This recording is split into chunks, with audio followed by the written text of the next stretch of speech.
So happy inauguration day. Yeah, yeah. What was your initial response? I don't think I actually liked it being inside. Um, Trump said afterwards when he went downstairs to talk to more people that he said maybe we should do this every 4 years because it was so nice and being 72 degrees and normally the weather's not good this time of year and all that stuff. So I don't think I liked that. I like the big dais out in front of the Capitol with a sea of thousands and thousands of people and but I know, it was cold today and they did things a little bit differently, but there's no big parade. There's no big thousands of people outside. That was my first impression, I think, was just the logistics of it I didn't like. I mean, aside from the actual programming was pretty similar. They said his speech was, I mean, I think maybe almost twice as long, but Yeah, I heard that too. I didn't think it was very long. It didn't seem like it seemed like it's probably normal length for a inauguration speech, but I mean, just in general, I liked it. I just didn't really like the venue change, I guess you could say. Yeah, I mean, I wasn't one way or the other. I like the outside, but I understood why they had it inside. I mean, the weather ended up being okay today. Yeah, Apparently, it was very, very windy, but that makes me think that it was more probably of a security threat rather than the actual weather. or maybe at Which, least a kill two birds with one stone kind of thing. yeah, and then like also you got to see kind of more of a close-up reaction of the facial expressions of people, which I really liked. I liked that. Mm, Um, I liked the pomp and circumstance that goes along with that. Like I liked all of that stuff. The announcement of each individual yeah, president, yeah, former president. I enjoyed that. I found it interesting. A couple of things that I found interesting on that aspect was first off that Michelle Obama was not there, and also Mike Pence's wife was not there. yeah. I found that very interesting. I mean, you said, I think it was you that said that there was already an agreement that Michelle would not be there. She'd already announced it anyway and talked about Ah, prior family obligations and all that, but like it was known. But you know, I didn't know that. I think it's Karen Pence. Yeah, I'm pretty sure it's Karen Pence. Um, she was at Carter's funeral where Michelle was not, but right. she didn't show up to this one. Apparently, she doesn't have any love for President Trump. So I mean, can you blame her? I'd show I up. mean, I'd show up at the inauguration. You don't have to like the guy. I I would agree with that. But I don't blame her for having, still having some angst or anger towards President Trump. I don't blame her. Yeah, I mean, he did throw Mike Pence under the bus multiple times yeah. early in 2020 or in so I don't blame her. I But don't blame so her at did all. Mike Pence when he ran in the primary last year. So Correct. you know, if Mike Pence But I has think been a stand-up saint the whole time and never said a negative word about anyone, then you might have some moral ground to stand on. But I don't believe you do. Looking at the things Mike Pence said and the complete turn that he made on Trump during the primary, not primary season in 2024. okay, I can reason with that. I can I reason with don't give that. her or Michelle Obama any slack, I guess you would say, on not I showing up. mean, they definitely don't get a pass, but it's just Yeah. recognizable when those two figures are not there, right? Right. I think that that's something that I found very interesting. Also, I found interesting that all nine justices were there. Um, Someone mentioned on one of the broadcasts, when they're talking so much, it's hard to really hear who's talking at some point. But they said that that's not usually the case, which I kind of found interesting. I don't know if that's again because of the weather and maybe they're worried about their age. I don't know, but Yeah. I can imagine when it's 20 something degrees outside that 60, 70, 80-year-old judges don't need to be out there. I'm not being funny either. Like I'm being serious. Yeah. I had never noticed that they weren't all there before. Yeah. But like you said, today with the change of venue, you did get a much more close up look at the specific people who were there. But it's interesting, either Amy Klobuchar or Deb Fisher, I don't remember which one, because they were the two chairpersons for the committee, mentioned that Justice John Roberts was there, and all of the other associate justices, and she made a quip like, "I counted," like they're all Right. there. So that was Right. interesting. Maybe they haven't normally all been there. So I hadn't noticed that before.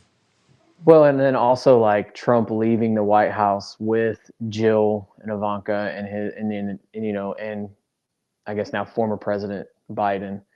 I think that that was an interesting aspect that I hadn't really paid attention to. I don't know why I thought they would ride in separate vehicles. That just caught my attention. As far as the guest list, did you find anybody interesting that was there that you didn't expect to be there? I did not expect Rogan to be there. That was really surprising. Dana White has gotten a lot of attention too, so I saw him there. And you expect like Zuck and some of those guys, but like it was really interesting to me.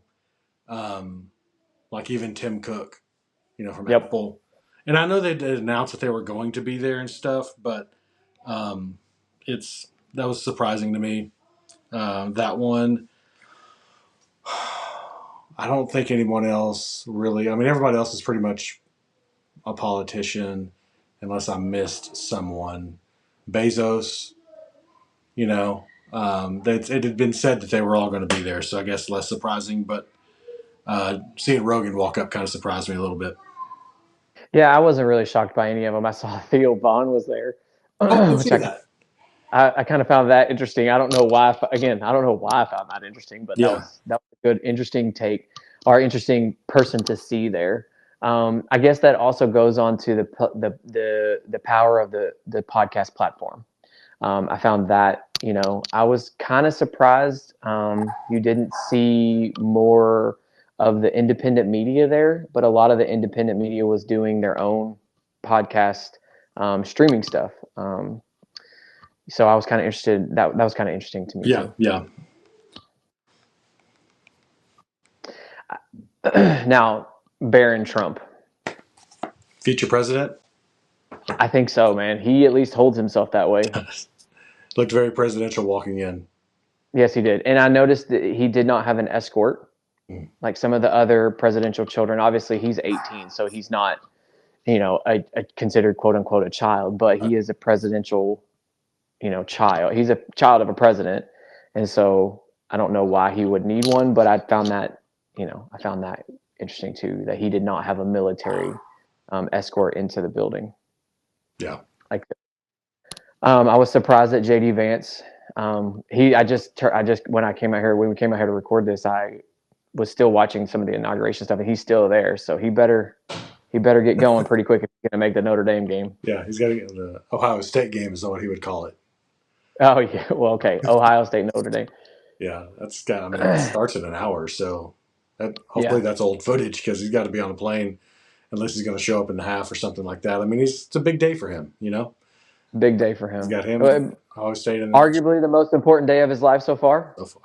Yeah. That's a question. That's a question. I Did you think see his so. mom when he was I being sworn did. in? I did. I I would just didn't. say to anybody, go watch Hillbilly Elegy or read the book, and then go rewatch him being sworn in as And the 50th vice president of the United States with his mom and their history and what she's been through and her life change. And like, if that is not just an American story, nothing else is. it definitely makes a lot more sense now that you pointed that out. Mm-hmm. A lot more sense. I hadn't thought about it like that. Yeah, because he's from West Virginia, right? Or Ohio. He's from Ohio, but he was raised in the southern Yeah, portion, right? West Virginia and Ohio, like both. Gotcha. But Yeah. mom, drug addict, raised by grandma, and just their complete life change, life turnaround, and to see his mom to be standing there now clean and sober for years, watching her son being sworn in as the 50th vice president of the United States. That's quite the accomplishment. So the actual swearing in of President Trump. See the Um, Bible I, controversy? I did see that, but did you pay attention to the time as that Yeah, was yeah, yeah. It happening? wasn't his fault. It wasn't intentional. Okay, Trump was and trying to not. It's just John Roberts messed it up like he did with Obama. And he has to have it sworn in by noon, correct?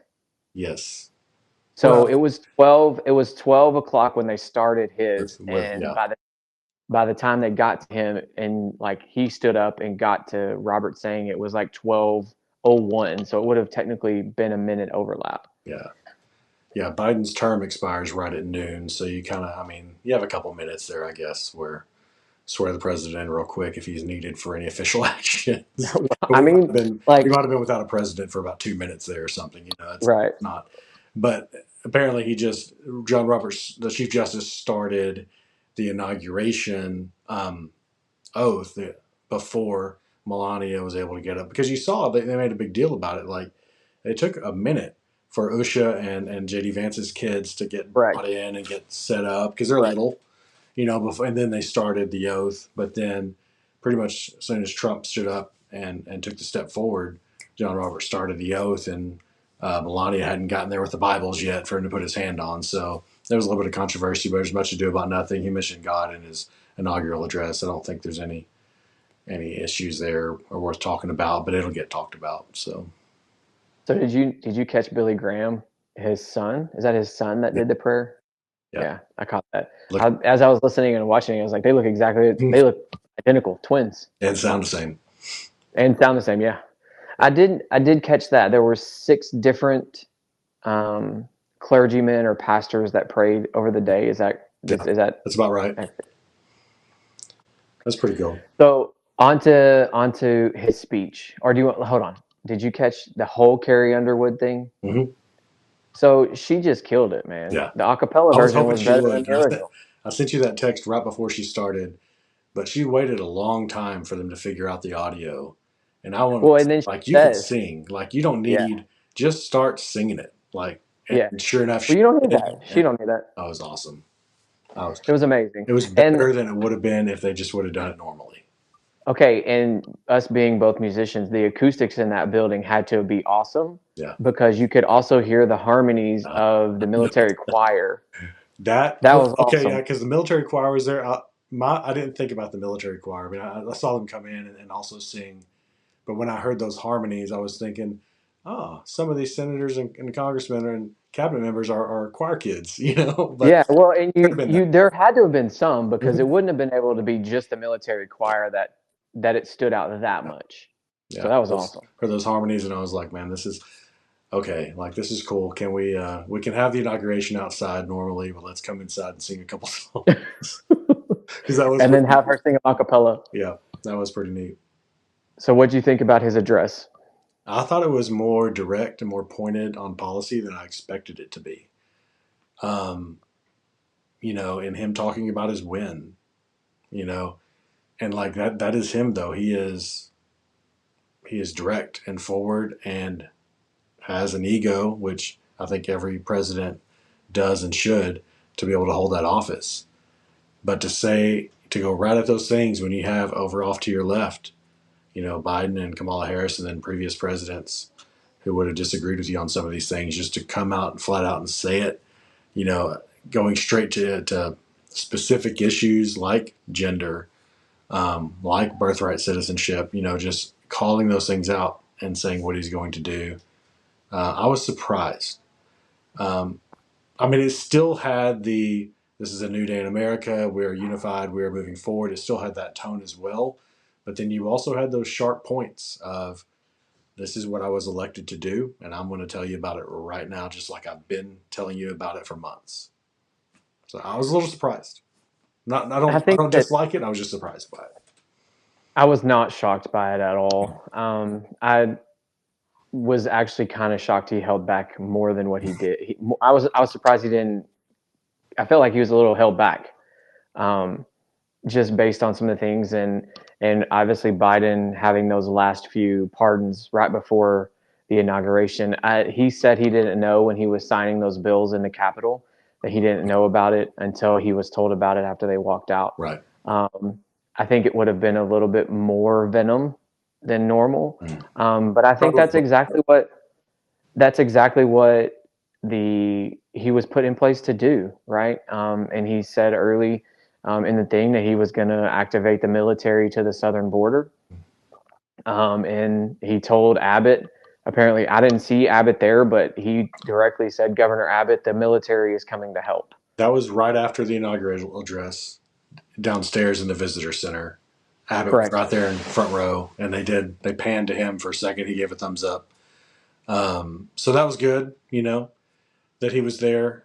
Um, I thought it was odd when he did sign those executive orders, those first few. Now, they were not, none of them were controversial. It was installing the government executive orders that he has to sign. Correct.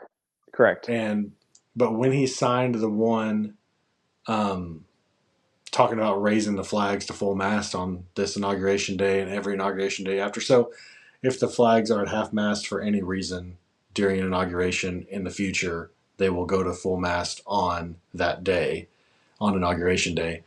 And like Chuck Schumer and Amy Klobuchar were shaking their heads yes whenever he mentioned that's what he was signing. And I was like, okay, because like it is odd. They're standing right there next to him. Normally, the people who stand behind you when you either sign a bill into law or an executive order are your people who agreed with you and who pushed to get that done. And I wouldn't see Chuck Schumer or Amy Klobuchar pushing to get those things done. And they were standing there. So I'm like, well, this is a little bit awkward. Let's see how this goes. He gave them all a pen, shook their hands afterwards. They nodded their heads as he was signing each one of them. So that was a little sign of bipartisanship that was welcome and enjoyed. But yeah, he spoke down there in the Emancipation Hall, and then signed those executive orders. He spoke again at the lunch. Very direct. That's kind of tying that idea up. Trump 2.0 is different in that respect because his first inaugural address was not direct. It was not pointed. Did not have those daggers of policy and it had broad policy concepts, but not these very direct things that are controversial to a good portion of the country and the government. And so that just is something else to show how different this is. We didn't talk about this when they were all walking in, but did you catch all the cabinet members walking in as well? So I I think there's also a vibe of support, complete support, that hasn't happened in quite some time. We talked about it yesterday on the podcast in 13 that there was just there's just been this weird overshadow over the government for the last even with Trump's election. Yeah. There's just been a shadow over it, and I feel like some of that has gone, and some of it starts today with those points and those daggers that he was placing today, and that hopefully we can get this rolling very, very quick. I didn't check to see if it happened, but they were talking about Congress is going to go to work basically after those, and like they thought Rubio would be confirmed today, and so would Hegseth. Um, As of when we started this at 5:45, it's now 5:45. They still haven't done that yet. okay, so But maybe tomorrow, but that's one of the first things on the docket to get done. So it looks like we'll have a Secretary of State and Defense here pretty quick, which is good to keep the ball rolling on the government. Um, but man, it's like the speech was good. It was entertaining. This is a fun crowd. I got so tired of listening to Democrat speeches over the last 4 years. They're just dull. And like they talk about they're the ones that have joy. No, you don't.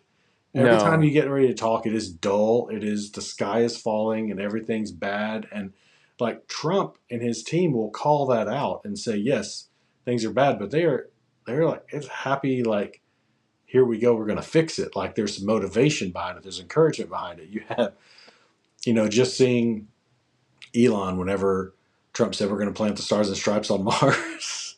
And Elon Musk, like a kid, just gives it like the two thumbs up, it pans over to him. yeah, Like that's a silly example, but it is an example of, and like putting the American flag on Mars is not probably at the very very top of strategic initiatives. It is an important thing, right? But not at the top of strategic initiatives. But just to see the new dawn, like there's an awakening and like the sun has come up is kind of the theme of how it felt today after 4 years of just everything's bad and everything's evil and it's horrible and we don't have a solution and like it was a new dawn to overuse that cliche. yeah. I enjoyed every bit of it, just like you did. We watched it from starting at about 9:15 this morning until it was over, close to almost 1 o'clock. And then when we got home from the kids' appointments, I turned it back on. So it's a good day. I mean, everything seems to have gone off pretty smoothly, other than the one hiccup with the two hiccups with the Bible, and then Mm. the one with Carrie Underwood. I mean, if that's the only two things that you have that mess up, I mean, it's a great day. Yeah. Good day on the inauguration, and just sets up a ton to talk about, not only about what Trump did today, what will happen in the next couple of days, but also, Biden and the last minute pardons for his family. That Yeah. there's history there of people calling out Trump, and because they thought that he would do it before he left office 4 years ago, and he didn't. And so you have, Chuck Schumer and others on the floor of Congress saying, if you do this, it means you're guilty. Like, but I wonder how they feel now when their guy did that. That's a good I question. I think, and this is again not significant to the inauguration. We can talk about this on the next podcast, but I think some Democrats will throw Biden under the bus for that, and I think they'll come out and say, for their own sake and for their own political capital, that they don't think he should have done it and that it was a bad decision. Not only his family, but also, Fauci and Liz Cheney and those, which we thought might come down the road. So plenty to talk about with that as well. In addition, but I do want to. My brain will be more focused on what Trump is doing, not what Biden did. But still, a couple things to talk about to wrap up the 46th president's term. And that adds on or diminishes his legacy even more. Even more. Just like we Even talked more. about. So one more inauguration point. Did you happen to see what Senator Fetterman was wearing? Shorts, Yeah, gym shorts a Carhartt jacket. in 10-degree weather and Man. 30-mile-an-hour So winds. yeah. At that point, you're just doing it just to be. It's his bit. It's a bit now. It's his It bit. is. It is because no one. I don't care how used to cold weather you are. No one's walking out in that weather with shorts on. Yeah. I don't So, care. So all right, man. that guy. Good talking. We'll talk soon. Yeah.